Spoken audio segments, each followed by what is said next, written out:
No Dia Mundial do Sono, celebrado internacionalmente, especialistas se reúnem para aumentar a conscientização sobre a importância de uma boa noite de descanso para a saúde e bem-estar.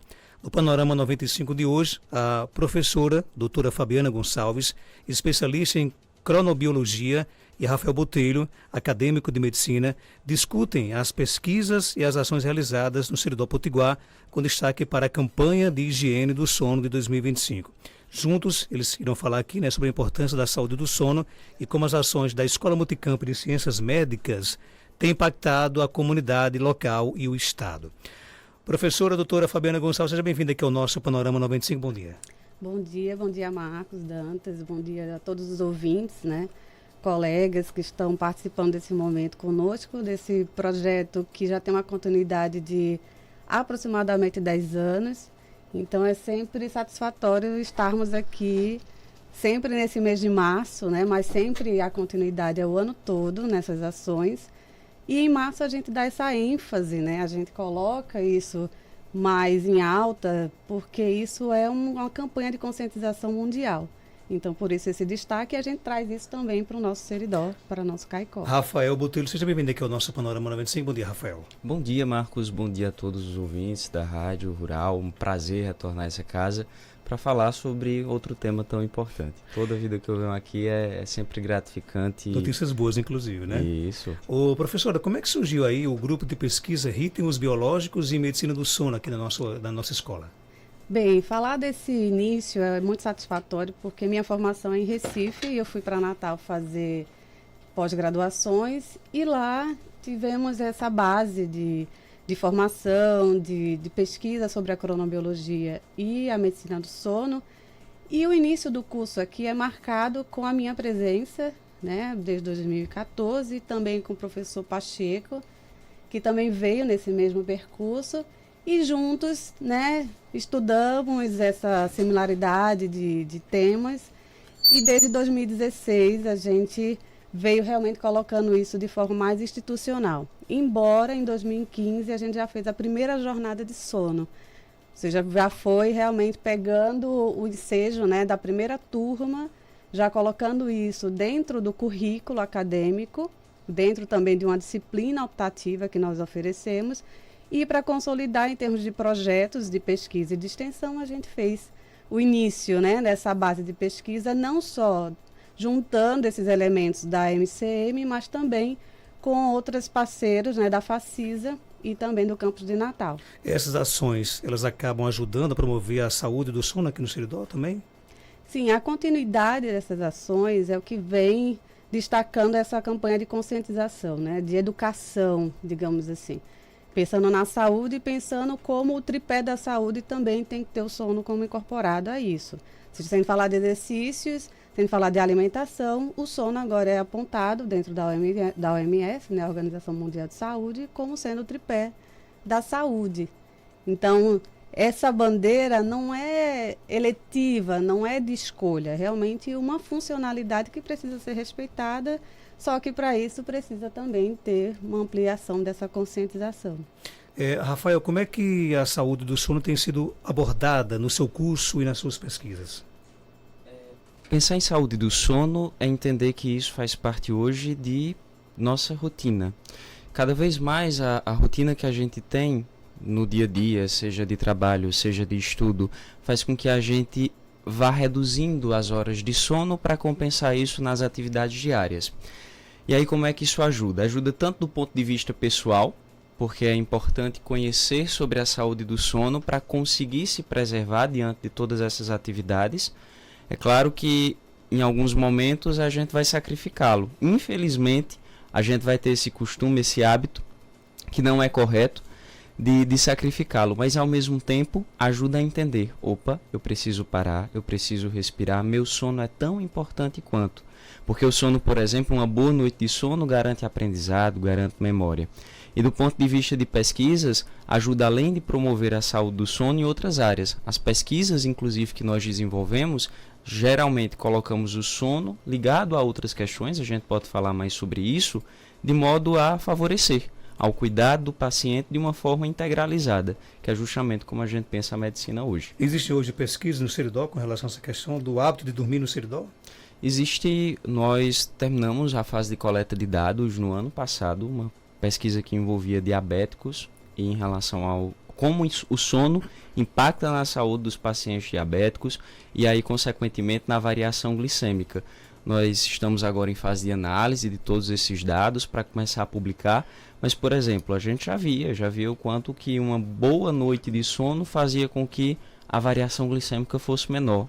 E quando as pessoas dormiam mal, acordavam com um pico lá em cima de diabetes, né? A glicemia variava bastante. Então, nós percebemos isso em dados preliminares e isso é gratificante observar essas variações e ao mesmo tempo mostrar que nós podemos contribuir com isso através das pesquisas. Professora, esse é o tema da campanha, né? Faça da saúde do sono uma prioridade, né? Como é que podemos envolver mais a comunidade local e os jovens nessa importante campanha?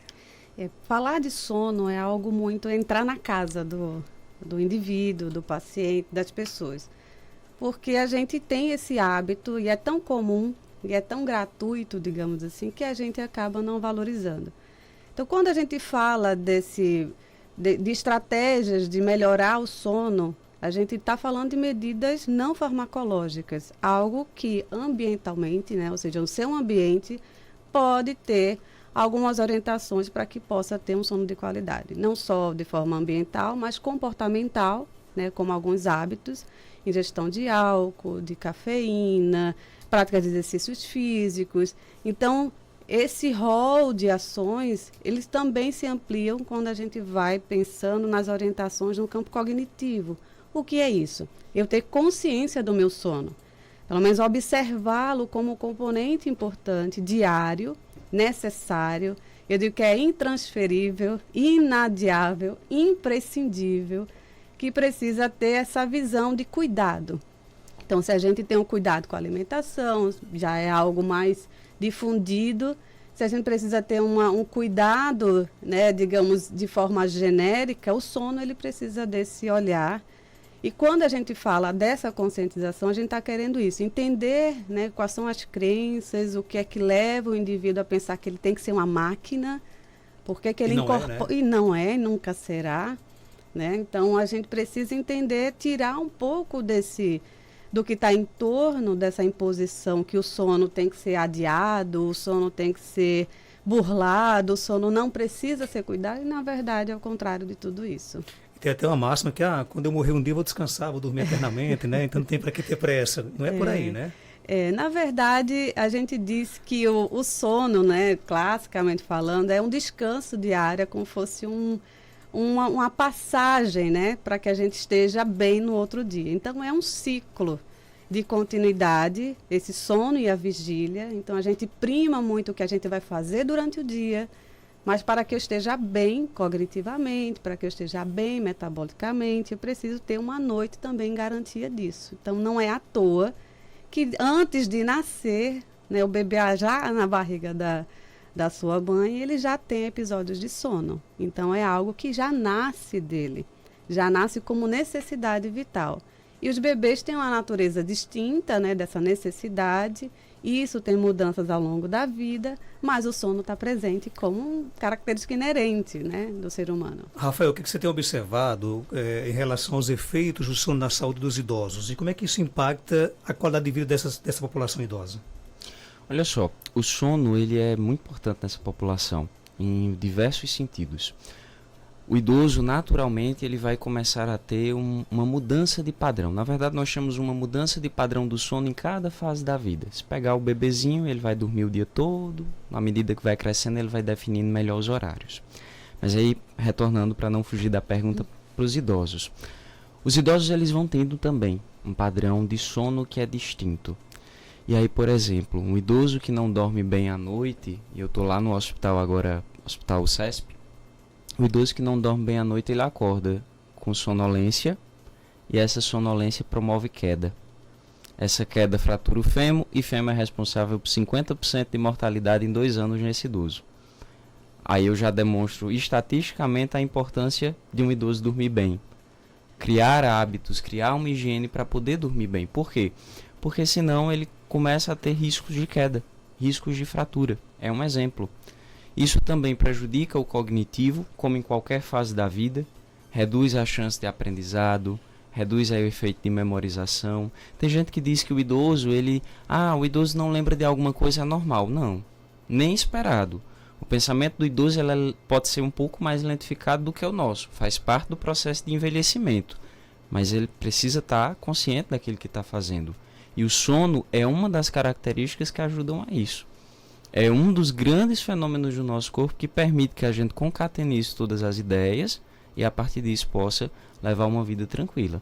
Até Fórmula 1 precisa de pit stop, imagine a gente. Então para, dorme, acorda no outro dia e volta às atividades. Tudo demais é veneno? Vale também para o sono? Dormir demais é prejudicial? Bem, isso é uma pergunta muito importante falar em termos de duração, que é um aspecto também voltado para a qualidade. Então a qualidade ela não é somente em termos de duração, mas é também. Então, em termos de duração, como o Rafael falou, os bebês, eles não dormem o dia todo. Na verdade, aparentemente, porque eles dormem mais, mas eles têm ciclos contínuos de acordar e dormir, de 3 a 4 horas. A gente diz que é um sono polifásico. Quando chega na criança pré-escolar, isso já consolida, mas já reduz essa quantidade para cerca de 12 horas. E isso também na criança, já na idade escolar. No adolescente tem uma variação importante. Mas sempre gira em torno, digamos, depois da adolescência, vida adulta e adulto mais vivido, vou chamar assim, isso gira em torno de umas 7, 8 horas. E essa quantidade, existe um mínimo, existe um máximo? Existe uma variabilidade dentro da população. Tem pessoas, são conhecidas como os pequenos dormidores, né? Até o professor Pacheco se inclui nisso, né? A gente brinca muito, porque 6 horas de sono durante a noite ele já está pleno. Eu já preciso de 8 horas, né? Então, e tem um limite para mais? Existe um limite para mais que é em torno de 10 horas. Então, dentro dessa escala mais ampla de 6 a 10 horas, a gente tem uma média de 8 horas, que é uma média populacional. Mais do que isso, existe realmente uma classificação que seria uma hipersonia. E aí esse indivíduo ele precisa ser melhor investigado, avaliado, quais são as causas. E a gente pode ter múltiplas causas para isso. Mas existe sim essa distinção. Então é uma média de 8 horas na população adulta, mesmo tendo os pequenos dormidores, os grandes dormidores, mas a gente tem uma média para o ser humano em termos de estado saudável. Eu não vou nem dizer quantas horas eu durmo, porque eu vou passar vergonha aqui, vocês vão me puxar aqui em minha orelha. Então, deixar para lá então. Mas eu durmo mais ou menos em média 4 horas por noite. Horrível, né, meu sono então, né? Não, tem que ver se isso é durante a noite ou se existe uma compensação durante o dia. Porque é um hábito também do ser idoso. Uma coisa que eu aprendi aqui, que existe o hábito da sesta. Né? Mas pegando o meu caso, que durmo 4 horas por noite, por exemplo. Certo. Quais são os riscos que eu posso ter no futuro? Boa pergunta. Porque quando a gente fala em risco, a gente precisa pensar no dia como um todo, né? Ou seja, o que é que soma? Se ao chegar do trabalho, depois do almoço, se tem uma sesta, que eu digo que é uma sesta prolongada, é quase uma compensação do sono. Porque uma sesta dura em média uns 45 minutos, mas tem pessoas que dormem 2 horas depois do almoço, 3 horas, ou fazem uma compensação. Então, a gente precisa avaliar ao longo do dia, não só na estratégia à noite, mas, de fato, uma privação, que eu chamo de privação parcial do sono, seria menos do que 6 horas, e isso confere um risco metabólico, risco de diabetes tipo 2, né, um envelhecimento precoce, uma baixa vou chamar assim, do componente da imunidade do indivíduo. Então, além dos acidentes de trabalho vinculados também a isso. Então, é bem amplo. Então é bom se cuidar, né? Rafael, as suas pesquisas giram em torno da relação do sono com diabetes ou tem outras doenças também? A princípio, a que nós desenvolvemos aqui foi relacionando sono e diabetes, mas assim, o projeto de pesquisa que foi lançado aqui, que a professora Fabiana falou, ele já se estendeu ao Nordeste, né? Nós temos várias universidades vinculadas, o FRN Campus Natal, nós temos a UFCPB em João Pessoa, enfim, Maranhão, Piauí, Bahia, são estados que estão integrados à nossa rede de pesquisa. E aí, por exemplo, existem pesquisas relacionando os efeitos do sono em pacientes cegos, por exemplo. Então, com a privação visual, ela poderia também influenciar ou determinar os ritmos de sono. E aí, só explicando de forma sucinta o porquê disso, o nosso sono está ligado também, um dos componentes, à luz. Um dos hábitos de higiene do sono é apague a luz, deixe de mexer no celular por volta de 1, 2 horas antes, porque aí você vai favorecer que alguns hormônios sejam liberados e esses hormônios vão induzir ao sono. Então, é uma outra fonte de pesquisa, né? Então, relacionar com diabetes, pacientes cegos também, a gente faz essa abordagem. Aqui a gente está fazendo em Natal, né? Se eu não me engano, nesse momento. A gente não consegue hoje se desligar do mundo, né? Da tecnologia. Um telefone ao lado da cama, uma luz ligada no banheiro. Isso é ruim para o sono, professor? A gente precisa entender que a gente não vai se afastar das mídias. Na verdade, são ferramentas importantes para a educação, para ensino, para propagação, né, de conteúdos, como a gente está utilizando. A gente precisa entender como isso afeta a nossa natureza. E entendendo isso, eu consigo manejar adequadamente. Então, o Rafael falou muito bem, né, dessa exposição luminosa contínua, que a luz artificial, ela deu essa extensão durante o dia, só que somos seres humanos ainda com a necessidade mantida de sono. Então, como garantir isso? Então, a gente pede, assim, vamos observar a natureza. Como ocorre na natureza? Qual o tempo de luz de exposição? Antes de chegar à noite, a gente tem um momento muito importante, que é essa transição, que a gente chama de crepúsculo, ou lusco-fusco, ou pôr do sol. Então, se a gente for imaginar, se eu estou no estado de hiperatividade e eu vou precisar dormir, então eu preciso fazer a minha transição biológica. Então, essa transição biológica, o meu crepúsculo biológico, eu posso diminuindo essa exposição a esses meios que hiperestimulam, e eu posso reduzir a quantidade de luz, eu posso diminuir o acesso às mídias, eu posso simplesmente também até abaixar a luminosidade do meu celular, eu posso colocar um filtro azul nisso. Eu tenho que tentar fazer um processo de relaxamento para que eu não ache que meu corpo é um interruptor on-off, né? Liga, desliga. Não é assim, porque nossos pensamentos, eles continuam acelerados.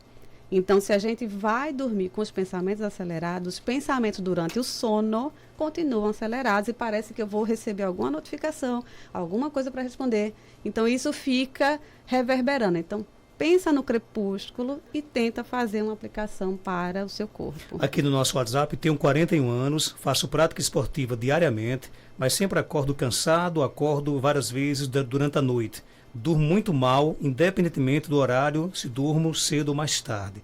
Qual seria a indicação para que eu possa tratar desse transtorno? Então, sonolência diurna é algo que a gente vai associar à má qualidade do sono. Por que não está dormindo bem? A gente precisa fazer um estudo em relação a isso. Existem alguns exames que são feitos que podem predeterminar o que é que está acontecendo.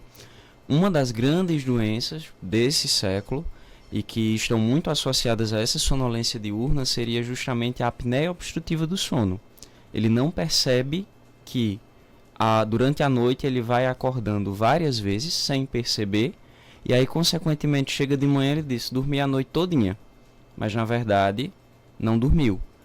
A garganta, vou colocar em termos mais práticos, a garganta foi fechando, quando ia fechando, retomava a consciência, ela abria, ou a passava, voltava a dormir. Só que isso várias vezes durante a noite. Então, não dormiu bem. É uma falsa impressão de que dormiu bem, mas na verdade não dormiu e vai acordar cansado. Então, um dos efeitos seria justamente isso. Essa apneia obstrutiva do sono está relacionada ao quê, por exemplo? Está relacionada à obesidade, está relacionada a um pescoço mais largo, a uma dificuldade de mobilização do pescoço. Então, todas essas situações são relacionadas à doença, não necessariamente ele já fez uma investigação sobre isso, mas é uma das possibilidades. Claro que existem outras, estou falando só da principal. Então, seria um estudo que é a polissonografia que estaria indicada nesses casos para fazer essa avaliação. Quer complementar? Perfeito. Uma coisa que a gente chama a atenção é acordar cansado sem estar restaurado já é um indicativo que algo não foi reparador. Mas uma coisa me chamou a atenção, qual o nome dele? Não colocou aqui o nome. Não colocou o nome. É uma pessoa de 41 anos, 41 né? anos. Que ele colocou pratica atividades físicas, não exercícios físicos regulares. Fagner. Olá, Fagner. Então, quando a gente fala de atividade ou exercícios regulares, foi uma coisa pontuada na mensagem, a gente tem que entender que para boa prática do sono, né, pensando nessa transição para o sono de qualidade, tem que ver o horário dessa atividade física, porque a gente coloca isso até umas 2 horas ou 3 horas antes do episódio de sono. Então, a pessoa que ela faz exercício muito tarde da noite, ela vai ter realmente o aumento da temperatura corporal, ela vai ter a produção de alguns hormônios importantes, né? Maior circulação sanguínea. Então, daqui que o indivíduo consiga relaxar para dormir, efetivamente, isso demora mais um pouco. Mas o Rafael pontuou muito bem que é possível investigar como esse sono de qualidade. Tem alguns sinais, né? Se o indivíduo acorda com a boca seca, se alguém que convive com ele relata, né, a presença desse ronco, que roncar não é normal, embora seja muito habitual. Digamos assim, frequente, né? Não é algo normal, porque já indica que existe um comprometimento nessa ventilação ou nessa passagem do ar. Então, precisa realmente investigar, porque se tiver uma pausa mais do que 10 segundos, que é a apneia obstrutiva do sono, às vezes o indivíduo tem mais de 30 momentos desse ao longo da noite sem perceber. Ele só vai perceber quando ele faz a investigação durante a noite. A ouvinte quer saber, a nossa ouvinte Calcione quer saber se a perda de um familiar influencia na falta de sono. Com certeza.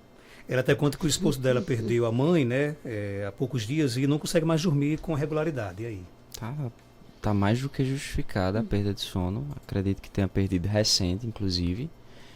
Quando nós falamos da perda de um familiar, nós estamos falando na ausência de uma pessoa muito importante nas nossas vidas.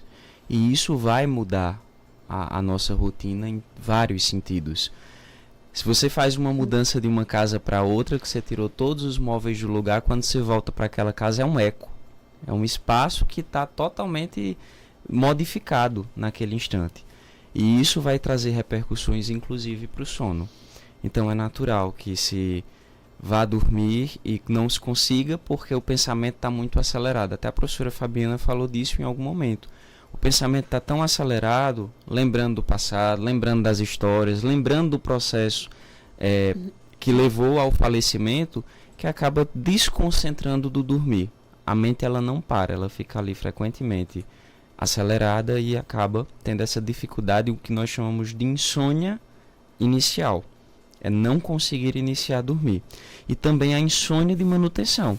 Às vezes pode ser que acorde sonhando, porque tem uma certa relação, ou em pesadelo, e tudo isso favorece com que se acorde, com que se faça parte desse processo de saudade. Uhum. Eu queria complementar para a Calcione, né, e para a família como um todo, que toda mudança, né, seja o processo de luto ou momentos difíceis durante a vida, a gente precisa entender que há um sofrimento psíquico importante e isso afeta necessariamente a nossa estrutura biológica. Então, o sono ele pode mostrar indícios disso, com perfis mais ansiosos, né, ou às vezes mesclando com estados de tristeza. Uma coisa que a gente precisa entender é a duração disso. Passou de 3 meses com esses sintomas, isso deixa de ser algo agudo, né, mais pontual e vira crônico. Então, sendo crônico, ele precisa ser cuidado, né, com mais propriedade, com mais especialistas, porque realmente essa continuidade, quando estabelece uma insônia, né, realmente, digamos assim, crônica, então isso precisa ser melhor avaliado e cuidado. Para fechar, tem mais uma pergunta aqui do nosso ouvinte. Bom dia, Marcos Campos. Eu sofro muito com falta de sono. Vou dormir de 9 horas.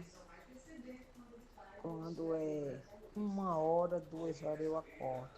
Não durmo mais. Mas não fico cansada. Faço tudo do higiene do sono. Não assisto televisão, não assisto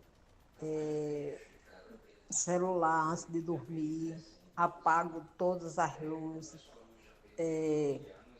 faço atividade física, faço pela manhã, mas mesmo assim o meu sono, não consigo dormir a noite toda. Obrigado, Dorinha, por sua participação. Bom dia, tenho 51 anos de idade, nunca tive bom sono, nunca fui de dormir muito, não consigo nem tirar um cochilo à tarde. E entrei na menopausa, muito nova, e também tenho muita ansiedade. Tem outra mensagem aqui chegando. às vezes tomo medicamento para dormir, mas na noite em que eu não tomo, não consigo dormir. E aí? Dá para sintetizar aí?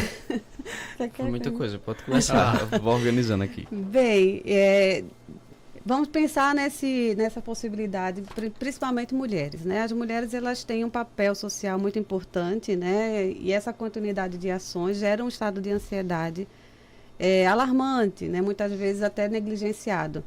Quando a gente pensa nessas mudanças de fase, né? Ou seja, da idade e a perimenopausa, a menopausa instituída, a gente precisa entender que essa participação dos hormônios, elas exercem realmente um controle endógeno importante e precisa, eu sempre digo assim, precisa ser melhor avaliado. Não é realmente algo normal, né, de continuidade, em estado saudável, dormir às 9 e acordar 1 da manhã e não conseguir dormir bem. Então, por que isso está acontecendo? Eu adorei quando ela falou que faz higiene do sono, então, de alguma forma, esse termo já chegou na casa das pessoas, né, ou boas práticas de sono. Porém, a gente precisa investigar que fatores são esses, ou seja, em termos de obesidade, outras descompensações, né? Nessa parte hormonal é importante avaliar também, porque pode ter uma redução na produção de alguns hormônios importantes que ajudam na redução dessa temperatura corporal e um sono de melhor qualidade. Então, a gente precisa investigar. Então, são situações muito particulares. O sono, ele é amplamente, ou seja, da espécie humana, mas ele é individualmente exercido dentro dos seus ambientes. Então, são múltiplos fatores biológicos, psicológicos e sociais que a gente precisa dar uma olhada. E caso a gente não tenha respondido, o Rafael pode complementar, eu vou deixar aqui também o nosso perfil, né, da página do nosso grupo de pesquisa, que é @ritmes_MCM. Então, mandem a pergunta para lá, entrem em contato conosco. Será um enorme prazer a gente conseguir contribuir com algo mais específico ou direcionando para pessoas que possam ajudar. Que bom, Rafael. Complementando rapidão essas perguntas, durmo 5 horas por noite. É uma situação, inclusive, semelhante à do meu avô. Meu avô, ele trabalhou como dono de padaria durante muitos anos, então ele acordava por volta de 2 da manhã para 3 horas começar a fazer pão. Aposentou-se e seguiu nessa mesma pegada. Ia dormir cedo, por volta de 8, 9 horas, acordando 2 da manhã. Então pode ser um hábito construído ao longo da vida. 5 horas por noite, pode ser uma pequena dormidora, como a gente já mencionou aqui. É claro, como a professora bem colocou, são situações individuais de cada um. Mas se dorme 5 horas por noite, acorda bem, acorda descansada, isso já é um sinal bom para a gente. Nessa avaliação do sono inicial, por esse comentário apenas, seria de um sono bom. O sono, quando reparador, excelente.